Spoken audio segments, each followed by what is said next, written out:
Porter Smith woke with a start. Like always, his wife Gail was up before him making breakfast for the family. Porter sat up and looked around the room. He was in his late 30s. Black short-cut hair lined his head. The miner had a dirty look to him, like he couldn't quite get that last bit of coal off his solid face. Built like a brick, Porter was always ready to work and had taught his 3 sons the lessons that his father taught him. Once you start a job, you have to finish it, no matter how hard. Porter lived in a 2-story stone house on the top of the North Hills overlooking East Holt. He and his wife had a square room with a bed, nightstand, and 2 chests. The stairs from their bedroom led down to the kitchen, where every day he could hear the sizzling of fresh laid eggs on the wood stove.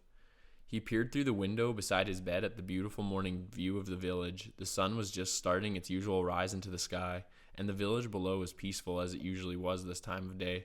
Porter got out of his bed, threw on the nearest shirt, and walked down the stairs to enjoy his breakfast. He got to the table just when Gail had finished the eggs. Gail was a beautiful woman with eyes that sparkled like the sun. Her golden blonde hair flowed down in the perfect way. She cracked a smile when she seen Porter at the table and walked over and kissed him on the forehead. "Good morning, dear. Not out fighting monsters yet?" "No, not yet today," Porter replied. "Where are the kids?" That's when he noticed the first fire giant on the south hill just beyond the last building. This had been the 6th attack this week, and East Holt's defenses had almost had enough. The walls were crumbling and the guard towers had definitely taken some damage. Porter ran upstairs to his nightstand and pulled on some pants. He then opened his wooden trunk at the end of his bed and pulled out his bronze chestplate and his rusty bronze sword. Porter bolted out the door and down the stairs, yelling for his oldest sons, John and James, to grab their weapons and sound the alarm. He ran through the kitchen, smelling the fresh chicken eggs getting fried with fresh bread from the baker. Porter reached the door with his sons barreling right behind him. Porter and John turned to run down the hill, while James sprinted for the bell tower. John looked like his dad, a built kid with short black hair. He had recently just started working with his dad in the mines. James was the second oldest son and had golden locks that flowed down to his shoulders. He worked on a farm a little ways out of town, making sure that the town got its harvest. That's when they saw them. At the south side of the village, at least 3 dozen fire giants running and throwing fireballs at the village walls, or what was left of them. The giants were 12 feet tall, ripped, fiery veins popping out of every muscle, with a slight hunch forward. The giants' hair was long strands of fire flowing down their backs, radiating an unbelievable heat. When the giants ran, they left a flaming trail of footsteps down the mountain. The giants wielded flaming stone clubs, breaking trees and smashing rocks as they stormed towards the village.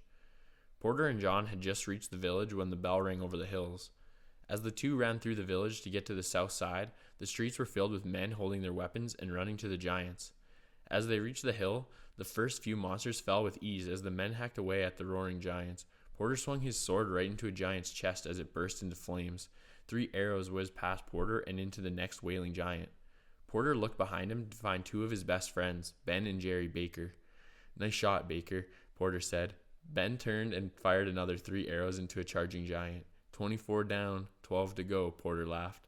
Ben and Jerry had been friends since he was 4 years old. The twins looked almost identical, both sporting curly brown hair, each with a bit of facial hair. They were the town archers and could hit their mark every time. As they were launching, a fireball went whizzing past Jerry's head. They turned too late and all 3 of them were hit by 2 charging giants. The giants wailed and charged again. Porter raised his sword, but the giants were too fast. Porter was hit with a burning fist and toppled down the hill.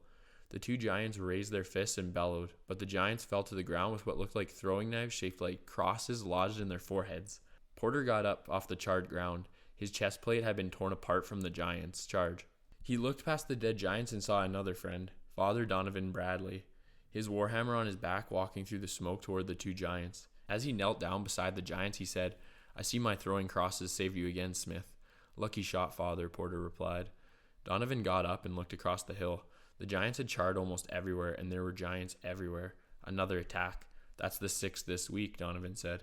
As the twins walked up with only minor cuts and bruises, Jerry exclaimed, "It's not the last one. Look." Another 50 giants were barreling down the hill. The giants burned the earth as they ran. The villagers raised their weapons and charged the giants. Porter, Donovan, and the twins quickly joined the fight. Giants dropped left and right. Fires raged over the hills, burning almost as hot and bright as the sun. There were about 20 giants left when the fire caught the village. Families ran into the streets with their loved ones. The blaze carried from building to building. Men fell from battle to help the other villagers quench the flames.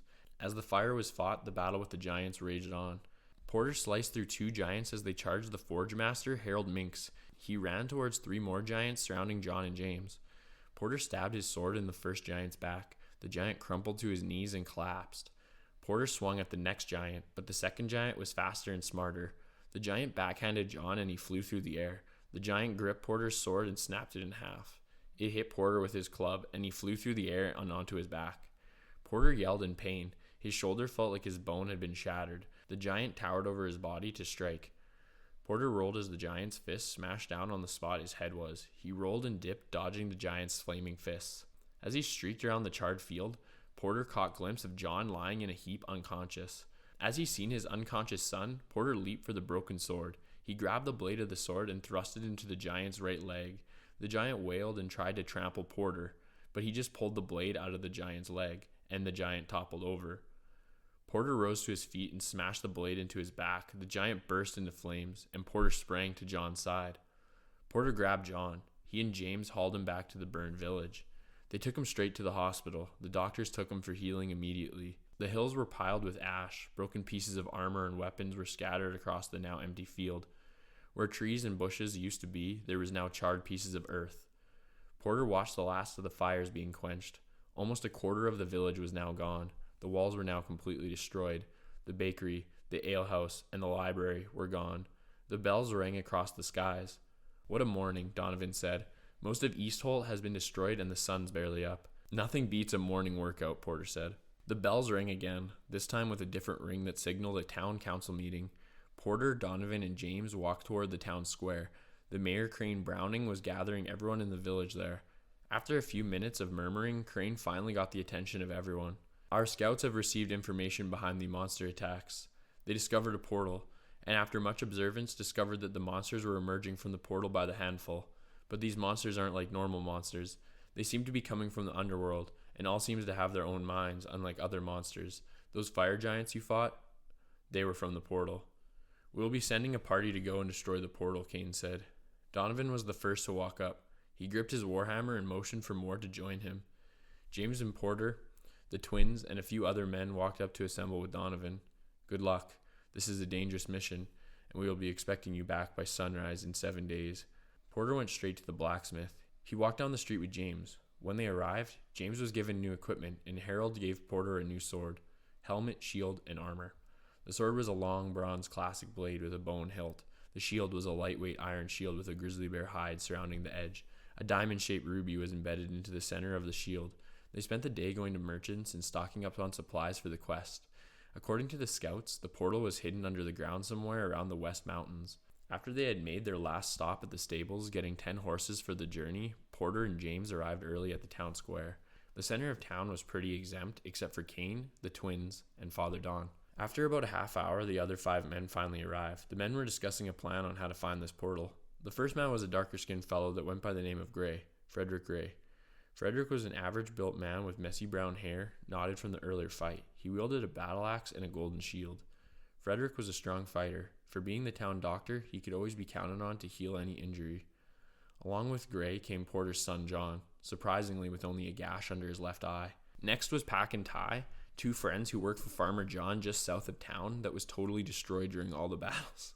The 2 both wielded short swords and hide shields, which was all they could find from the wreckage of the fires. Last of all was Boris Falkart, a shorter, stouter man with long black hair and a long beard that hid his scarred face. Boris was said to be able to take down a full-grown bull with his bare hands. He was a man of little words and ran the library in town. The men sat and exchanged ideas and supplies until they were ready to leave to find the portal at dusk. The group arrived at the west gate to a worrisome crowd. Many of the faces were young and full of tears. These men were the village's last chance to be saved. Mayor Kane was the last of the crowd to say goodbye. "Our heroes now leave our small village to go save us and many others. I wish you luck and safekeeping, and we will see you in 7 days at sundown. We also got word from our scout, Stephen, that the rest of the scouting group are trapped near the portal in a cave. It's crazy out there. My brother Craig ripped to shreds by wolves. We were sent from the remaining 7 of us to get the word back," Stephen said. "I'm coming with you guys. I can't let my team die out there." "No, Stephen, I already lost your brother. I can't lose you too," Harold yelled. "Dad, I'll be fine. Plus I know where to go. I can lead you guys." "Mind if we join too?" Freddie Smith and Nigel Smith, Porter's brother and nephew, emerged from the crowd holding a sword and some supplies. Porter smiled and greeted his brother with a nod. Always room for more, brother. That makes 13, though. The crowd murmured and everyone had weary looks on their faces, until Donovan spoke up. I've always thought that 13 was the lucky number, right? Porter, alongside with the rest of the team, cracked a laugh. Don't you worry, folks. You're in good hands, Porter smiled. Stephen, lead the way. Thanks, Porter. We leave in 10, so everyone do a double check on supplies. The twins managed to crack a smile and a laugh. Everyone said their final goodbyes, then without waiting any longer, the group turned toward the west mountains of the Norderspike. The horses neighed and galloped off into the distance, going incredibly fast, and maybe even making record time. But after what seemed like hours, however, the horses slowed down to a trot, and everyone decided it would be best to make camp for the night. Tomorrow, the group would start through the dense trees of the Direwood. The forest, named for its size, was full of monsters regularly, but somehow the group knew that this time they were in for a fight or die trek.